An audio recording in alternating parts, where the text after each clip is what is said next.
that would not end. April in Liberia has always carried a strange heaviness. A month when the air feels tight, when the sun rises with a warning, when the past refuses to stay buried. The 1979 rice riot, when the government gunned down its own citizens. April 12, 1980, when President Tolbert was brutally toppled. 10 days later, 13 of his officials were slaughtered. Liberians tried to move on, but the shadow of April lingered. April 1st, 1985, was supposed to be a day of laughter, a day when children played tricks, when neighbors teased each other, when the country exhaled for a moment. But Liberia had forgotten how to laugh. Too many Aprils had been soaked in blood. Too many Aprils had taught the nation that even joy could be a trap. On this April morning, Liberians woke up to a story so wild, so unbelievable, that people chuckled at first. They thought it was a joke, a prank, a foolish rumor, but the laughter died quickly. Because in Samuel Doe's Liberia, anything was possible.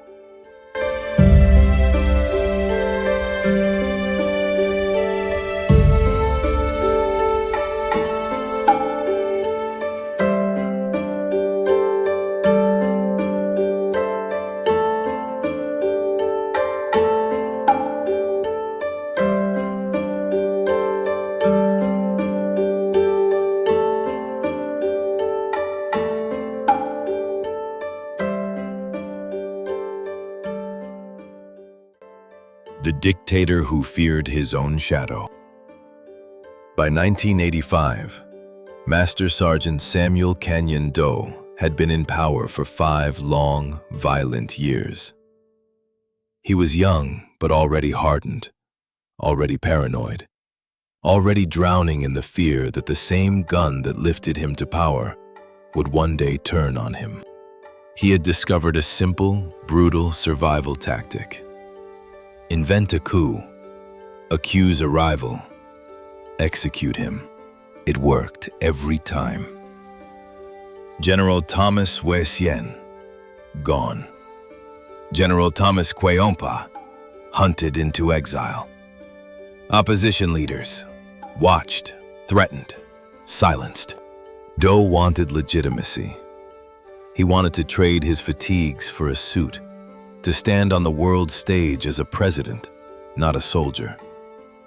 He seemed willing to do anything to hold on to power. It was election year. It was uncertain if he would survive in a transparent process with seasoned and popular politicians. He was in a fix.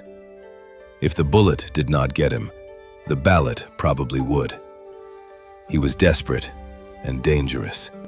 So when he announced yet another coup attempt on April 1st, Liberians rolled their eyes.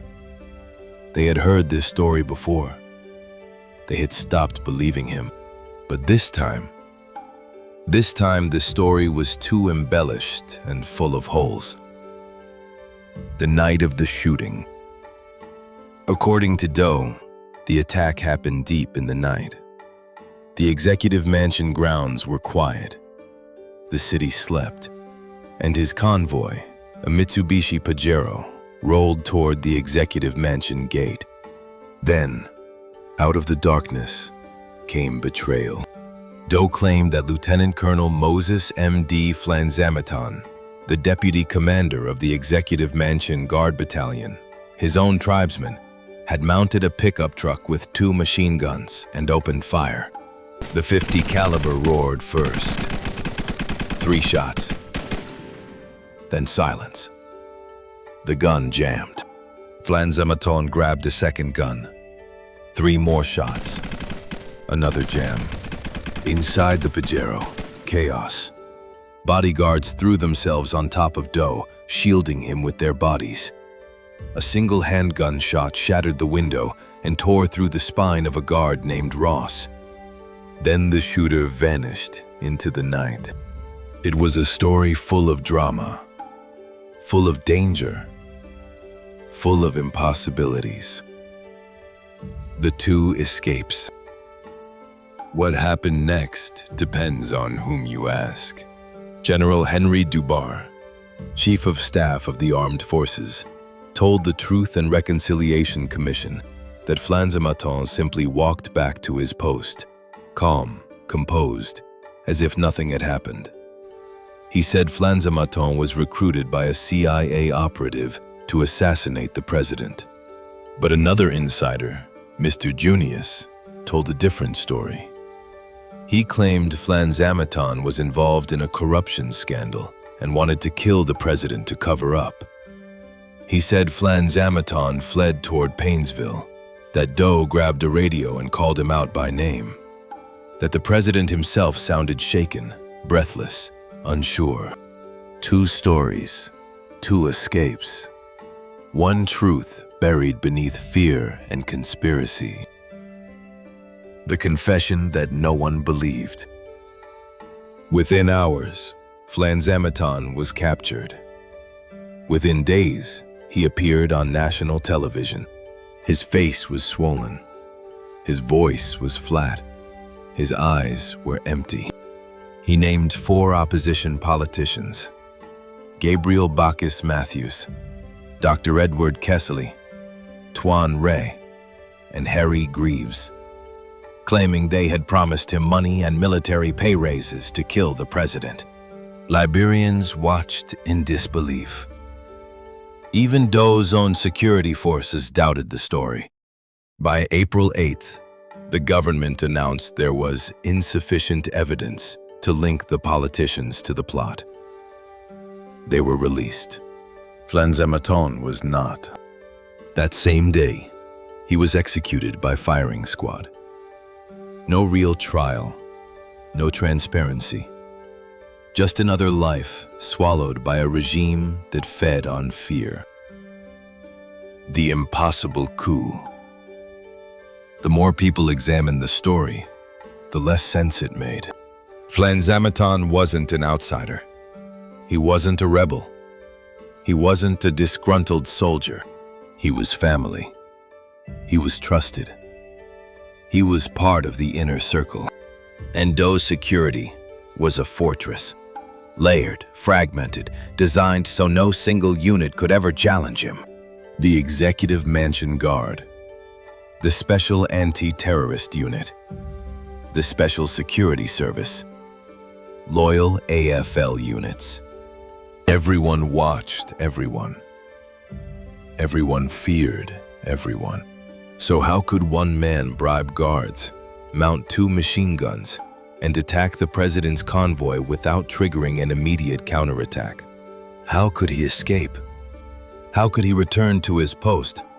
How could he confess to a conspiracy that evaporated under scrutiny? So many unanswered questions. The word that became a warning. For decades, Liberians used the word Flanzamatonic to describe something absurd, unbelievable, or fabricated. The Flanzamaton fiasco became a symbol, not of a failed coup, but of a dictator's desperation. A reminder that in Doe's Liberia, truth was whatever the president said it was, and lies could kill you. The cost of a lie. The Flanzamaton affair was not just a bizarre story. It was a warning, a crack in the wall, a sign that the country was sliding towards something darker. A nation ruled by fear cannot breathe. A leader trapped in paranoia cannot lead. A people forced to swallow lies eventually choke on them.